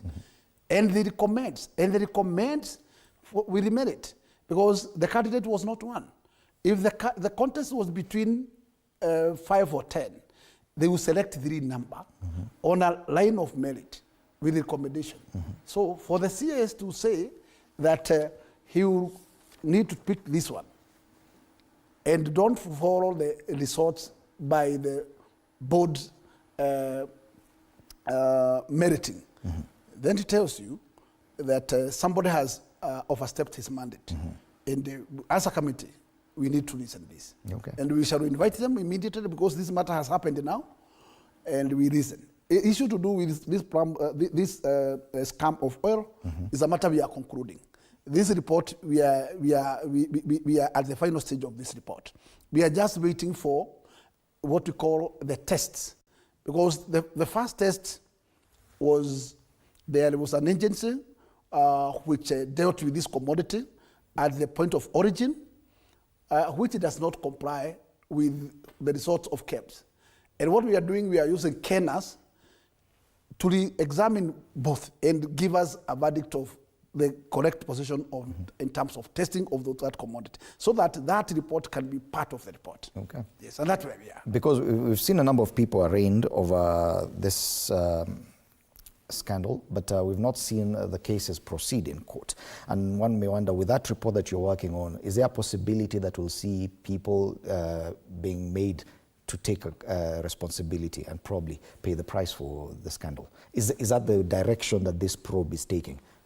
In fact, we shall mention, and the action which follows to particular individuals, and the action that should be taken. So there's actual wrongdoing on parts of course of some. There was. Yeah. There was. All right. So we'll leave it there. And as we conclude, quick highlights: Kenya Railway defaults on 167 billion shillings SGR loans. That's a big headline on the front page of the Business Daily. What would you say to that? This is a big one. The Kenya Railways Corporation has defaulted on this amount, 167 billion shillings. Loan borrowed from China through the Treasury to build the standard gauge railway, turning the spotlight on the financial health of the high-speed rail. Basically, the SGR is not making enough money to pay for the loan, so it's back to the taxpayers. And now we're seeing default on such huge loans. It's a sad case. It's a very sad situation. Taking consideration that there is what we call a railway levy that actually is chargeable to any particular goods carried by this particular railway. Number two, if this is a situation we are in, that tells you there has to be a problem, because in this case we have SGR for goods and have SGR for passengers. It tells you then, if it was doing well there before, because it started, the railway performance on this track of SGR started during Uhuru Muigai Kenyatta. We have not had for all that long issues to do with the default. But if we are at a level of 167.5 billion default, that's a very serious deficit. To fill it, hey, it should be a magic. That alone will cost Kenya at least 1.9 billion shillings in penalties to Treasury, which could mean a lot. This issue of debt, we've been discussing a lot about it, and the justification about the higher taxation that we currently experience is that most of this money is going to debt. When we see this kind of default, are we saying it's still not enough? Edimori, this indicator is a very bad indicator, a very bad one. And what it tells you that the economy is not doing well. We may be exaggerating, trying to say the economy is doing, but I can tell you that's one sector. It has shown you the indicator that it's moving to the wrong direction. If then we cannot be able to collect enough to sustain the payment of those particular debts, then we are saying we would like them to transfer those debts still more to taxpayers to carry the burden. It is a sad case. And I will tell you that currently this country is almost stagnant economically. That we have what we call people who also assist our banking field to borrow and do businesses. It tells you the businesses are not working. And therefore, you realize that what is happening currently is repossessed of movables, houses, and what we call other assets. It is a shocking case that even after repossess, the risks were made to these papers. Nobody is turning to buy. What does that tell us? It means that actually people are dry in their pockets. And what does that position tell you? Whether the economy, we want to say figures are working, yeah, at 5-point-something GBD, people has nothing in their pocket. And the government insists that actually things are working. Inflation has gone down to 2.7%. Fuel prices are down. Unga prices are down. Sugar prices are down. The exchange rate is at 127 shillings. I can tell you, one, we are enjoying what we call weather. Weather session has been very favorable to us. That, in fact, we are not buying food outside. We are able to plant our domestic food, harvest in good harvest. And especially when you come to unga. Unga is now trickling down. But you know why? The year before, 2 years, a maize bag was at 6,500. Today, a maize bag is 4,000. I would say that the mitigation of subsidy is working. But it's only working with what we call good weather. Because you may give this mitigation of fertilizer. But if the season lens is not there, then you cannot, because not everybody depends on irrigation. So you're saying that the government basically is not really misrepresenting the facts. It's only that those facts are because of other factors, not really that the good job of the government does. If there is something that I would say it's a plus, it matters to do with the subsidy of fertilizer. That one is working. Because for sure, that mitigation, it has assisted the UNGA to drop from over 170 to 127. And to me, that's a good way of doing it. Yes, because that one, we can say we are achieving something at the end.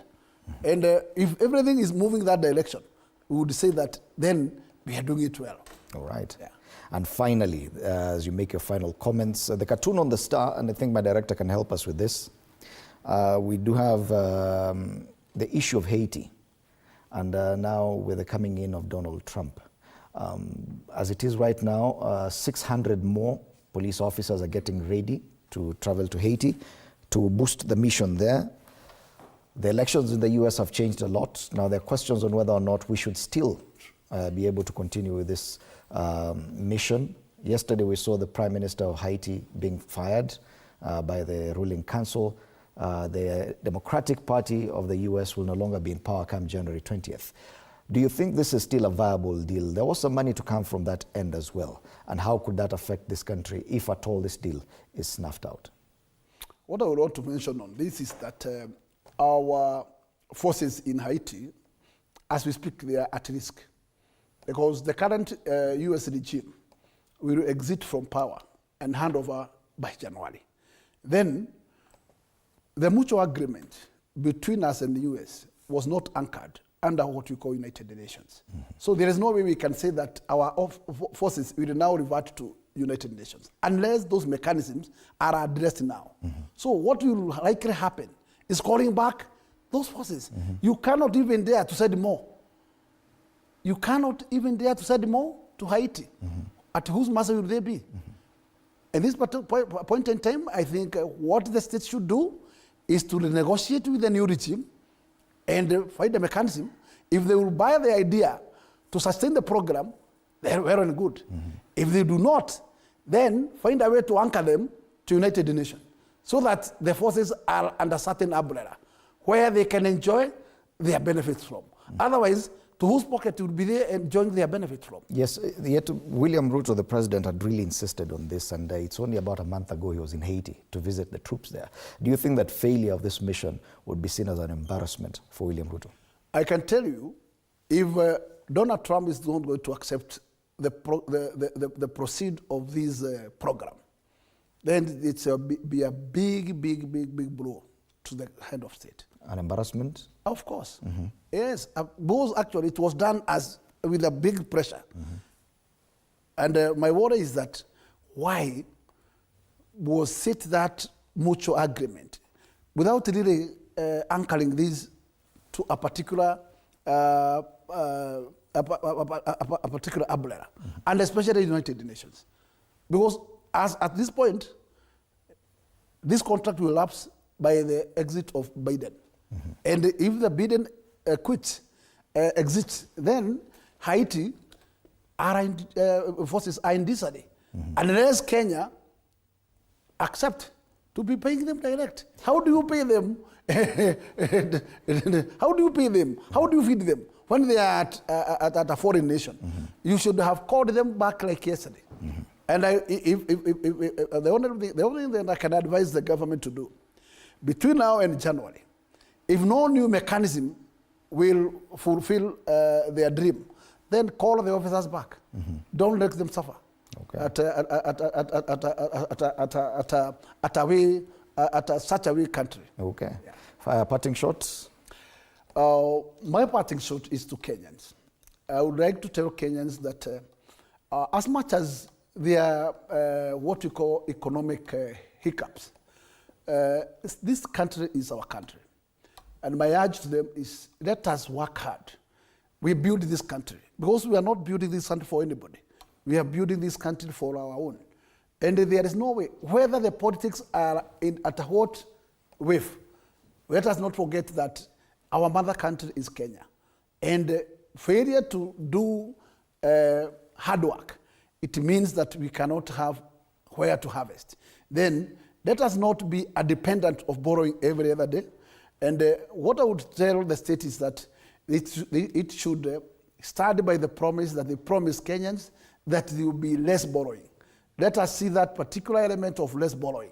Also, prudent use of our resources. Because we believe, even though we have a lot of debts outside there, if we can prudently use our resources well, then we can still pursue and clear the debts and have enough for the growth of this country. Asante sana Bwana James Gakuya, MP Embakasi North, our only guest for the news review today. We've discussed quite a number of headlines. Asante sana for your time, especially when it comes to the politics of the Mount Kenya region and the change of rank within the UDA party. What exactly does it mean with the new party leader, deputy party leader, Professor Kithure Kindiki? So do stand by for a lot more after the break. Ruth Tanui, advocate with the High Court